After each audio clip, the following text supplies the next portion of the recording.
Lockdown चल रहा है और लोगों से सोशल डिस्टेंसिंग का पालन करने को कहा जा रहा है। ऐसे में राजधानी दिल्ली के सागरपुर में एक व्यक्ति सबको जबरदस्ती गले लगा रहा है। लोगों में इस बात का डर है कि कहीं ऐसा ना हो कि इसके ऐसा करने से कोरोना फैल जाए। इस पर वहां के स्थानीय लोगों ने पुलिस से शिकायत की। इसके बाद एक पुलिस कर्मी ने उस व्यक्ति की जमकर धुनाई की। इतना ही नहीं, कुछ स्थानीय लोग भी उसे वहां से भगाते हुए नजर आए। आपको बता दें, यह वीडियो सोशल मीडिया पर इस तरह वायरल हुआ कि यह वीडियो दिल्ली पुलिस के बड़े अधिकारी तक जा पहुंचा। तुरंत वीडियो के आधार पर कमलेश कांस्टेबल पर कार्रवाई की गई, उनको सस्पेंड कर दिया गया, साथ ही उन पर मुकदमा भी दर्ज हुआ। तभी जब वहां मौजूद स्थानीय निवासी को इसकी जानकारी हुई कि कांस्टेबल कमलेश पर कार्रवाई के आदेश दिए गए हैं, तो तुरंत वहां के लोगों ने टीवी 50 समाचार को बुलाया और फिर टीवी 50 समाचार ने वायरल वीडियो की पड़ताल शुरू की कि इस वीडियो के आधार पर दिखाई दिया कि सागरपुर के लोग इस व्यक्ति को किस तरह से मार रहे हैं, साथ ही कांस्टेबल कमलेश भी डंडे से मार रहे हैं। आखिर क्यों मारा कांस्टेबल कमलेश ने उस व्यक्ति को? क्या यह व्यक्ति मुस्लिम समुदाय से था इसलिए? इन सब की पड़ताल टीवी 50 समाचार की टीम करने पहुंची। जैसे ही वहां पहुंची, कांस्टेबल कमलेश के पक्ष में पूरे सागरपुर इलाके के चश्मदीद का सैलाब सड़कों पर उमड़ पड़ा। उन्होंने कांस्टेबल कमलेश को बेकसूर कहा। उन्होंने कहा कि अगर पुलिस हमारी रक्षा के लिए नहीं है तो क्यों इन्हें डंडे दिए जाते हैं? यह व्यक्ति जबरदस्ती हमारी बहन बेटियों से गले मिल रहा था।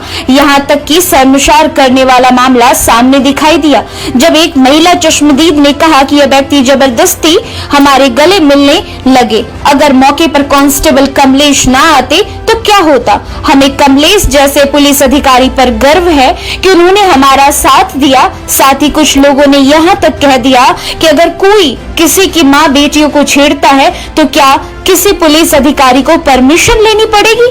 क्यों मामले की पूरी तरह जांच नहीं की गई? यूपी में कहीं बेवजह लाठीचार्ज किए जाते हैं, उन पर कोई कार्रवाई नहीं होती। कमलेश का कसूर इतना था कि उसने अपनी बहन बेटियों की इज्जत बचाई। हमें गर्व है इन पर। देखिए इस रिपोर्ट में। पुलिस वालों को बैठाएंगे तो हमारा काम कैसे करेगा? अब लॉकडाउन तो बिल्कुल लगे नहीं रहा, लॉकडाउन जैसा है। या तो यहाँ पुलिस कर्मचारी पार्क में तो भीड़, गलियों में तो भीड़। अब इसमें भी बताइए हम लोगों की क्या सेफ्टी है? या तो लॉकडाउन खोल दो, या तो लगा है तो उसकी सेफ्टी करो। मुझे तो पुलिस कर्मचारी चाहिए यहाँ। आप क्या कहना चाहेंगे? पहली बात तो जो हमारे कमलेश मीणा जी हैं, ये सस्पेंड क्यों है? सस्पेंड क्यों है? इन्होंने कौन सा गलत काम किया है? क्या नौकरी करना गलत काम है? असामयिक तत्व को ठीक करना ये गलत काम हो गया? जो बंदा खुद बोलता है कि मैं पेशेंट हूँ, आपने एक वीडियो देख के तो उसको बोल दिया जी आप सस्पेंड हो, अपने घर चले जाओ, मुकदमा दे दिया, ठीक है? तो अगली वीडियो देखो ना, जो बंदा खुद बोलता है कि मैं कोरोना पेशेंट हूँ, वो गले मिल रहा है, वो थूक रहा है, इसकी जगह कोई और क्या करेगा? वो पीटेगा ही। तो इसमें गलत क्या हुआ इसमें? और वो अपनी नौकरी कर रहा है, वो सबकी नौकरी कर रहा है, वो सबको बचा रहा है। वो उसको तो सपना नहीं आ रहा, उसको किसी ने बोला होगा ना, वो भाग के गया है देखने के लिए। किसके लिए गया? वो पब्लिक के लिए गया है। वो आपका नाम? मेरा नाम रंजन कुमार। आप उनके बारे में क्या कहना चाहेंगे? कैसे इंसान थे वो? कमलेश जी के बारे में ये बोलना चाहूँगा मैं कि बहुत अच्छे आदमी है, ठीक है? वो हमारे लिए इस समय हमारे लिए बहुत कुछ है, ठीक है? इस समय कोरोना के चक्कर में, कोरोना बीमारी में उन्होंने हमारी बहुत मदद कर रही है। पूरी दिल्ली पुलिस हमारे साथ है, डॉक्टर हमारे साथ है। इस सिचुएशन में उन्होंने हुआ यूँ था उस दिन कि एक जो लड़का है जिसका नाम इमरान है, ठीक है, वो कहते हैं कि वो वहाँ पे घूम रहा था, सैरी करके निकला था वो, ठीक है? सैरी करके निकला, वहाँ घूम रहा था वो। तो भाई साहब, एक तो बस कोरोना, ऊपर से है ना लॉकडाउन, 7 बजे के बाद कोई निकल नहीं सकता, ठीक है? और मेन बात अपने घर में रहो, सब यही कह रहे घर में रहो, सेफ रहो भाई, ठीक है? उसका मतलब क्या था बाहर घूमने का? ऊपर से घूम रहा है, छेड़खानी उसने करी, ठीक है? लेडीज उससे छेड़खानी करी, वो पुलिस वाला अपना उसमें था, चौकी के अंदर था बैठा हुआ। उसके बाद से लेडीज गई, उसने ऐसे बोला कि जी मेरे को दिक्कत है। तो वहाँ पे फिर वो पुलिस वाला गया, उसने भाई उसको धक्का दिया, उसको बोला जा अपने घर, उसने उसको धक्का दे दिया, गाली दी पुलिस वालों को, फिर पुलिस वालों को मजबूरन रख मारना पड़ा उस टाइम। जी आपका नाम क्या हुआ था उस दिन? उस दिन सर मैं वहाँ से आ रही थी तो एक जेंट्स खड़ा था तो वो कह रहा था कि मुझे कोरोना हो गया और वो धक्का धुक्की लेडीजों को मार रहा था। तो मैंने कि भैया ऐसा क्यों कर रहा है? कह रहा मुझे तो कोरोना हो गया, मैं तो देख रहा हूँ कि दूसरे को होएगा कि नहीं होएगा। फिर वो लेडीज वगैरह वहाँ चौकी में गई, फिर कमलेश भाई आए और इतना मैंने देखा। मेरा नाम बाला देवी है, मैं RW की प्रधान हूँ।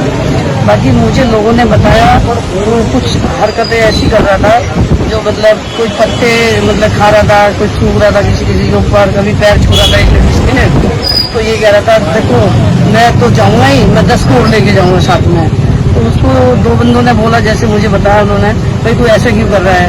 फिर वो भाग के ऐसे भागता हुआ उन्होंने देखा, देखने के बाद मैं कह फिर क्या हुआ? कह रहे एक पुलिस वाला आया, जिसने उसको मतलब समझाया, वो नहीं माना। फिर उसके बाद कह रहे मुझे पता नहीं। मैं चाहती हूँ कमलेश भाई जो था अच्छे हैं, मतलब आज तक 1.5-2 साल हो गए हमें भी देखते हुए, कभी उन्होंने कोई रिश्वत किसी का गलत, कभी कोई लाठीचार्ज उन्होंने नहीं किया है। हम चाहते हैं वो इसमें कामयाब।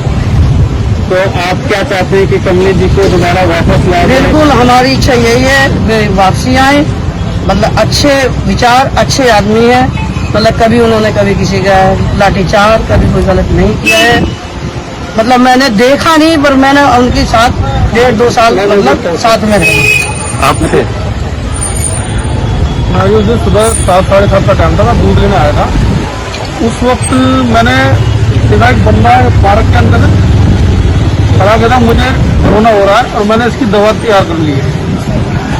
उसने पत्ता तोड़ा, पेड़ का तोड़ के दबाया और चबाने के बाद कहता है कि देखो मैं ठीक हुआ और मेरे गले लगो। हमें वो करने की कोशिश की तो हम बच के निकल गए। वो लेडी के पीछे पीछे आ रही थी, वो लेडी की तरफ झपटा। एक लेडी तो बच गई, लेकिन एक 30-35 साल की लेडी थी, उसको उसने बिल्कुल कवर कर लिया और उसको पकड़ने की कोशिश करने लगा। चीजें ऐसे मैं बोल भी नहीं सकता, लेडीज के साथ बदतमीजी इस प्रकार की था। तो वो लड़की लेडी चीखी, तो चीख सुन के यहाँ से जो पुलिसमैन उसके मौजूद था, जो कमलेश नाम बता रहे हैं, वो आया। तो वो आके उन्होंने कहा कि भाई तू साइड हो, पहले धमकाया साइड हो। तो वो उन पर भी झपटने की कोशिश करने लगा कि भाई मुझे कैसे टच करूँगा, गले लग जाऊँ। उन्होंने 1-2 बार पीछे डंडे के खराबे पीछे हो जा नहीं माना। उसके बाद उन्होंने बल का प्रयोग करा। वो तो उसके बाद घर चले गए थे। घर के बाद में पता चला कि उसको सस्पेंड वगैरह कर दिया गया है। हमें ये समझ में नहीं आया कि भाई ये क्या करा उन्होंने। भाई मैं ड्यूटी है हमारा बंदा, अब उसको चिपकने जाएगा तो क्या करेगा? तो बीमारी कैसी है, इसका कोई इलाज तो है नहीं। अब उससे आगे अगर मैं आप मान लीजिए मेरी बीमारी और मैं आपके चिपटने की कोशिश करूंगा, आप क्या करोगे? चाहे माइक से दूर कर लो, दूर हो, मेरे टच ना हो। उन्होंने यही तो किया था। उसका बहाना, उसका कुछ ऐसा बना दिया कि पता नहीं क्या बन गया, तो बन गया, बात क्या कह सकते हैं। तो यहाँ पे कंडीशन है, उस दिन के बाद ऐसी हो गई, आप देख सकते हैं। पीछे देख लीजिए, पब्लिक बढ़ती जा रही है। लॉकडाउन लगता है कि लॉकडाउन। अंत में मौके पर मौजूद चश्मदीद का कहना है कि मामले की जांच होनी चाहिए, दोनों पक्ष की बात सुननी चाहिए। अब देखना यह होगा कि ऐसा मामला पहली बार सामने आया है जब एक जनता खाकी वर्दी के अधिकारी पर उंगली न उठाकर उसके पक्ष के लिए सड़कों पर उतरी है। दिल्ली से हनी महाजन।